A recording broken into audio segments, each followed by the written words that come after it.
Have you ever wondered what it really takes to become a millionaire? I mean, is it actually about the flashy cars, designer clothes, and those huge mansions? Or could the path to real wealth be something, well, something far more surprising, maybe even inspiring? Welcome to the Daily Book Insight. This is your shortcut to becoming truly well informed, and we pack it with surprising facts and just enough humor to keep you hooked. Today, we're diving deep into a real game changer, The Millionaire Next Door by Thomas Stanley and William Danko. This deep dive is, custom tailored for you, the curious learner. We're going to unpack the core lessons from this incredible book and hopefully show you how financial freedom and real success might be far more achievable than you think. And hey, while we're getting ready to unpack all these profound insights, we'd be really thrilled if you could maybe hit that like button right now, share this deep dive with someone who could use a bit of a financial boost maybe, and definitely subscribe to our channel. It genuinely helps us get this transformative info out to more people. It keeps us going. Yeah, it really does. And, for decades, most of us have held this common image, right, of what a millionaire looks like. But it's often, well, mistaken. This book, it's based on some really extensive, meticulous research, like 20 years of it. And it completely reshapes that whole perception. So our mission today is basically to distill the most important nuggets of knowledge from these sources and reveal the surprising truth about how most millionaires actually build their wealth. Hint, it's often one quiet, disciplined step at a time. Okay, so let's jump right into challenging that common perception. When you hear millionaire, what's the image that pops into your head? For a lot of people, I bet it's those sprawling estates. Absolutely. Big houses. Gleaming red Ferraris, maybe. Cool. Gold watches, private jets, just, that extravagant, high-flying lifestyle. Right, we see it all the time. Movies, social media. Yeah, and we kind of unknowingly buy into that illusion, don't we? We do. And that's precisely the misconception the book just brilliantly debunks. The reality, based on their, 2 decades of research, it's almost the complete opposite. Most truly wealthy people live what the authors call undercover lives. Undercover lives. Yeah, really quiet, Yeah. deliberately under the radar, no flash, no flexing their wealth. You'd probably find them living in ordinary, middle-class neighborhoods. They just blend right in. You'd likely never guess their actual net worth just by looking at them. That's almost ironic, isn't it? The real picture is so much less glamorous than Hollywood paints it. The book Yeah. has so many examples like that, right? Really understated. Exactly. They're not driving brand new luxury cars. In fact, the average cost of a millionaire's car, get this, is around $24,800. Surprisingly modest. Wow. Okay, so what are they driving? Think reliable. Well-maintained, used Ford F-150, maybe a Toyota Corolla. Practical stuff. Okay. And their clothes. Practical, too, not designer labels. Their main focus isn't impressing anyone. It's all about building genuine, lasting financial security. Right. Security over status. Precisely. And when you dig into the demographics, the picture gets even clearer. The data shows most millionaires tend to be older, married men. And a staggering 2/3 of them, self-employed, Self-employed, doing what? often in what you might think of as boring industries, or even blue-collar ones. We're talking plumbers, welding business owners, maybe a pest control company owner, things like that. Okay, so not exactly the high-tech startup founders we might imagine. Not usually, no. Ooh. Which naturally leads to the question, why do these seemingly unglamorous careers often lead to serious wealth? And I think what's truly fascinating here, maybe the biggest aha moment from the book, is that statistic that 80% of these millionaires didn't inherit their wealth. 80%? They built it completely from scratch through immense discipline, consistent hard work, and really smart financial habits. That's the core of it. So the huge transformative lesson isn't mainly about how much money you earn. It's fundamentally about your behavior, how diligently you save, how strategically you grow that money over time. Yeah, it totally flips our usual understanding of wealth creation on its head. Absolutely. And this leads us right into a really crucial concept the authors introduce. It's how they categorize people based on financial habits. PAWs and UAWs. PAWs and UAWs. Okay, break that down. Okay, so PAWs are prodigious accumulators of wealth. These are the people who diligently save and end up with a net worth that's way higher than you'd expect for their income and age, their core philosophy, consistently living below their means. Okay, the savers, the builders. Yeah. And the UAWs. Those are the under-accumulators of wealth. These are the folks who might actually earn a fantastic income, maybe 6 figures or more. Right. But they spend most of it. There's very little left over for real savings or investments. They often get caught up in maintaining that high-status lifestyle. focused on looking rich. Rather than being rich, it's that classic trap, chasing appearances over actual substance. Exactly. And the book even gives a simple but pretty powerful formula to figure out where you might stand. Oh, really? A formula. Let's hear it. Okay, you take your age, multiply it by your annual pre-tax income, Got it. Age times income. then divide that by 10. Okay. That number you get, that's your expected net worth based on their research for your age and income level. Expected net worth. Now, if your actual net worth is double that number, you're definitely a PAW, a prodigious accumulator. Double or more. Paw. Makes sense. But if it's less than half that number, well, you might be trending towards being a UAW, an under-accumulator. Less than half. UAW territory. Okay, that's a stark contrast. Can we make that more concrete, like with an example? Sure. Let's imagine, say, a Yeah. 40-year-old nurse earning $60,000 a year. Okay, Age 40 times $60,000 income is $2.4 million. Divide by 10. that's $240,000. So that's their expected net worth. Exactly. Now let's take a 45-year-old doctor making $250,000. Okay, 45 times 250,000, that's 11.25 million, divide by 10. It was $1.125 million. That's their expected net worth. Right. And this is where you see that huge difference between PAWs and UAWs. You could have, say, a surgeon making $700,000 a year. Huge income. Yeah. But maybe they're a UAW. Burning through it on luxury cars, designer stuff, Yeah. big vacations. They look rich, but have very little actual saved wealth compared to their income. Right. All show, little dough, basically. Pretty much. Yeah. Meanwhile, you might have a PAW, maybe that contractor we mentioned, driving a 10-year-old pickup truck, who's quietly, systematically building a really substantial net worth through disciplined habits. That perfectly illustrates it. Looking rich is easy, seductive even, but being rich, that's a whole different game, built on different, often less visible principles. Exactly. So what does this mean for, us, for our own financial paths? Well, it means the absolute foundation of building wealth rests on two key things: frugality and really strategic spending. Frugality, not a very glamorous word these days. Maybe not, but living below your means isn't just like a nice suggestion. It's one of the most crucial, non-negotiable habits for building real, lasting wealth. The secret for most millionaires isn't necessarily a sky-high income. It's their incredibly high savings rate. Okay, high savings rate. And you mentioned a stat earlier that was pretty shocking. Oh yeah, the Market Watch one. It reported that something like 66% of Americans live paycheck to paycheck. 2/3. Wow. And what's even crazier is that nearly half of those earning $100,000 or more are in the same boat. Even at six figures. Yeah. And over a third of those making $200,000 plus still struggle financially. That's mind-blowing. It really drives home the point that income alone isn't the answer. It really isn't. If high income isn't the guaranteed fix, what actually is? It's what you just said, right? That discipline, avoiding wasting money on stuff they just don't need. Exactly. They consistently choose practical over trendy. Their focus is laser sharp, achieving genuine financial security, not impressing the neighbors or their buddies. Right. Like that Sam Walton story you mentioned, founder of Walmart, one of the richest guys ever. Yeah, famously drove an old pickup truck, wore basic clothes. And he quipped, "What am I supposed to haul my hunting dogs around in? A Rolls Royce?" Huh. Exactly.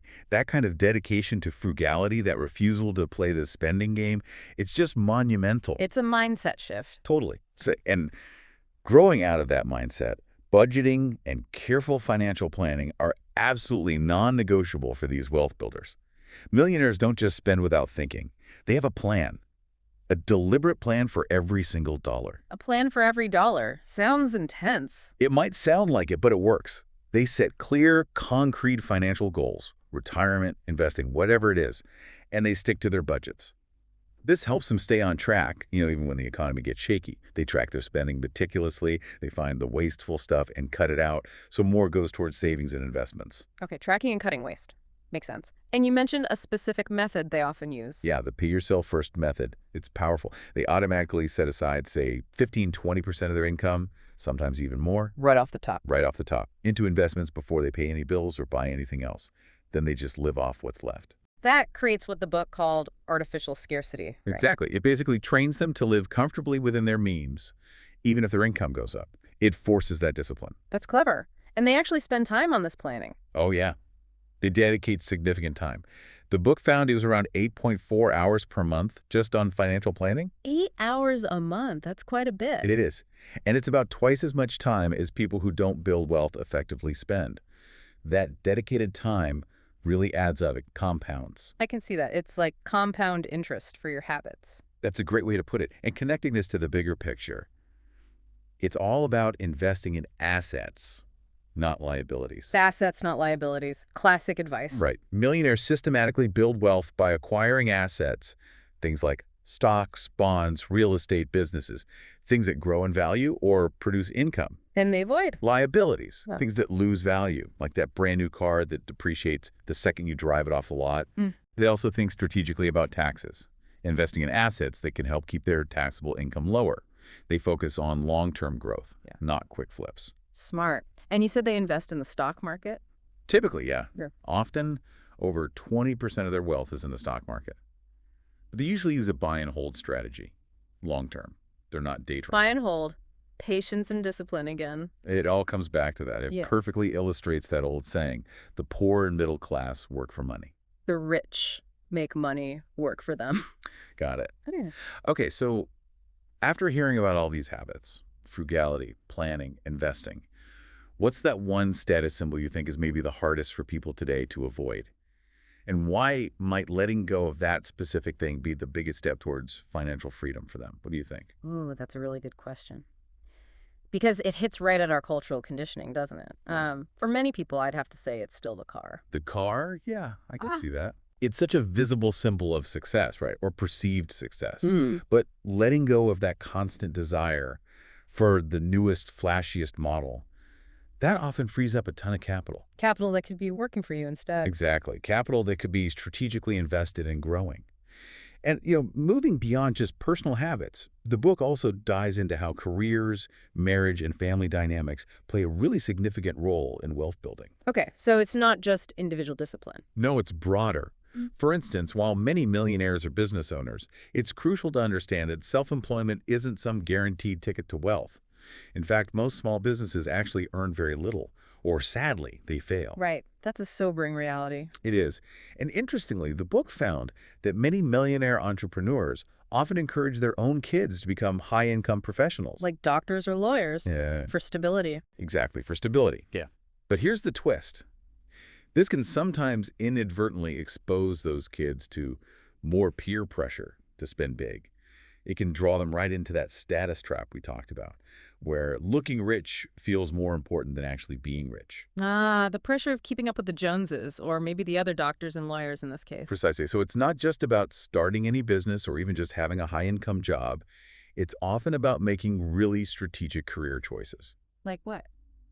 Well, true wealth can also come from really excelling in a specific profession, becoming a deep expert in a high-demand field, or even by specifically targeting your services to the wealthy. Okay, servicing the wealthy, like, Think estate law, certain specialized medical fields, high-level financial advisory services, maybe even developing high-end housing. so finding a niche where you provide significant, maybe even irreplaceable value. Yes, that's a great way to frame it.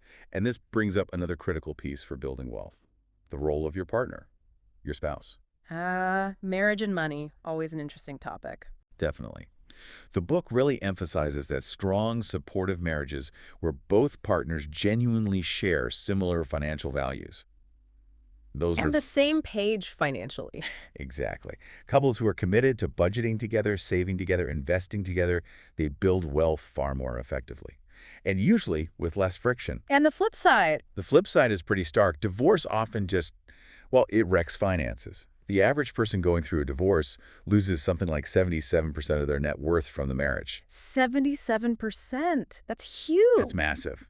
The book puts it bluntly, but truthfully. A prodigal spouse equals a low-wealth family. Wow. Okay, so choosing the right partner is a major financial decision in itself. Absolutely critical. And it doesn't stop there. It extends to how these wealthy individuals raise their kids, particularly avoiding what the book calls economic outpatient care, EOC. Economic outpatient care sounds Right. clinical. It kind of does. But wealthy families are typically meticulous about passing down good money habits. You Yeah. know, the value of hard work, diligent saving, smart spending. They don't just hand out cash. Right. Teaching versus giving. Exactly. EOC refers specifically to those regular financial gifts to adult children. Things like maybe a down payment for a house or paying for the grandkids' private school tuition. Things that sound generous, but But surprisingly, are often counterproductive, according to the research. How so? What's the impact? Well, what's really eye-opening is the data. Adult children who receive regular financial gifts like that, they actually end up earning about 9% less on average than those who don't. Less income. Why? And they have 19% less net worth. It seems they often develop this false sense of financial security. They might overspend because they kind of expect a safety net is always there. It removes the incentive to build it themselves, creates dependency. That seems to be the effect. Mm. So the best gift, the most lasting legacy these wealthy parents give their kids, it isn't usually direct money. It's a quality education. Education as the foundation. Yes, because that empowers the children to become truly independent, self-sufficient. The stats back it up. Kids from millionaire households are 5 times more likely to graduate from law or medical school, 5 times. and 6 times more likely to become millionaires themselves down the line. So it's about empowering them to build their own success, not just giving them the fruits of yours. That's it, exactly. Empowering independence, not enabling dependency. Okay, so pulling this all together, what does this really mean for your financial transformation for the listener? Well, it fundamentally boils down to this. Becoming a millionaire is far less about luck or even just having a high income. And it's profoundly more about cultivating a disciplined mindset and consistently applying these practical, sometimes boring, habits. Right, discipline and consistency seem to be the watchwords. They really are. The path to financial independence, to real success, it's built on smart decisions, even the seemingly mundane ones, made consistently, patiently over a long period of time. It's that journey of continuous small choices that compound, right? They grow into something truly significant. Absolutely. Something truly extraordinary, built from ordinary habits. It's quite inspiring, actually. Not intimidating, but achievable. I think so too. And Thomas Stanley himself summed it up really well. He noted, "The foundation stone of wealth accumulation is defense, and this defense should be anchored by budgeting and planning." Defense first. Budgeting and planning. Simple, but powerful. So, considering everything we've dug into today from the Millionaire Next Door, what's the one principle that really stood out to you? The one you're most excited to maybe apply or apply more rigorously in your own life to really build your financial success? We'd genuinely love to hear your thoughts on that down in the comments. Yeah, definitely share that. And look, if this deep dive sparked some new ideas, gave you a fresh perspective on your own financial journey, please share it. Share it with your family, your friends. Let's help everyone discover these surprising, maybe even liberating secrets to building real wealth and enjoying genuine financial freedom.